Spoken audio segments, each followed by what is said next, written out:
I've said it many times before, but I still think West Ham needs to go for a proper, all-out attacking midfielder or winger-type player.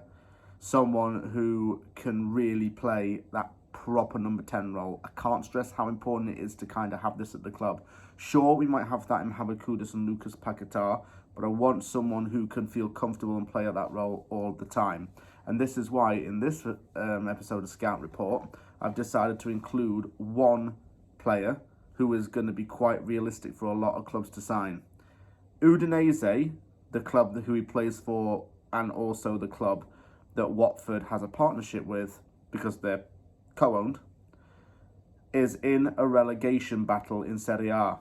If it goes down, I can see this guy definitely being sold to a bigger club. Someone in Italy, or even somewhere in Germany.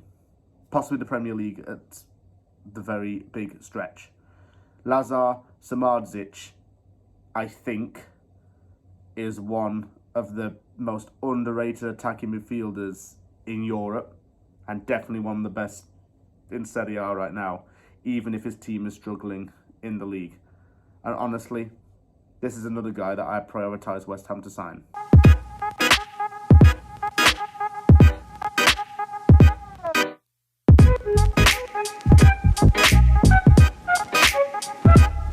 This 22-year-old Serbian international has been a really big player for Udinese over the last year or so. In fact, he started to get the attention of journalists in Italy from news outlets such as Gazzetta, and also news outlets in Germany and even in his native Serbia.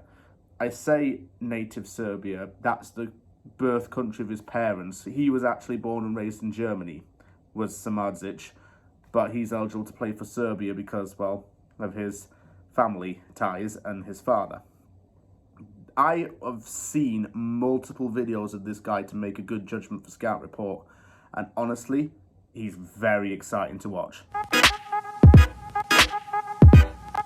He was born in Berlin to Serbian and Bosnian parents, and played briefly for Hertha Berlin and a Red Bull Leipzig. He then moved to Udinese in 2021 when he was 19 years old. He's also played for Germany at under 21 level, but he made the decision to switch to Serbia in 2023, and he's played a couple of games for them since. Before he moved to Udinese, Juventus, Barcelona and Chelsea inquired about him. I think if he'd have gone to Chelsea, they would have paid ridiculous amount of money for him and he would have flopped. If he'd have gone to Barcelona, I think he would have been competing for Rafinha a lot of the time for an attacking spot. And if he went to Juventus, things could have gone wrong there quite quickly. But then again, if he went to Juve, he'd be able to stay in Italy as well. And the, I suppose, moving process wouldn't have been so bad. Here are my observations of Lazar Samardzić. I think he's a very intelligent, skillful and highly creative player. He's seen as the cornerstone of Udinese's attack unit and often creates chances from the centre of the field. He does this by dribbling to penetrate defences, by keeping the ball for long periods of time, or by actually challenging on opposition players to run at the ball and then ghost past them. He's a very evasive player, and I suppose the previous point now rolls onto this. He forces opponents to anticipate his next move. It's a case of mind games with him. He invites the pressure in order to break better with the ball and to shoot at goal. He tends to shoot from central positions, doing so with his left foot, and he has been known to be a set-piece specialist as well. He generally plays in the number 10 role, but has occasionally played as a wider attacking midfielder. That doesn't bother him though. He still is highly creative on the pitch, and, well, I love creative midfielders after all. He is the ticket.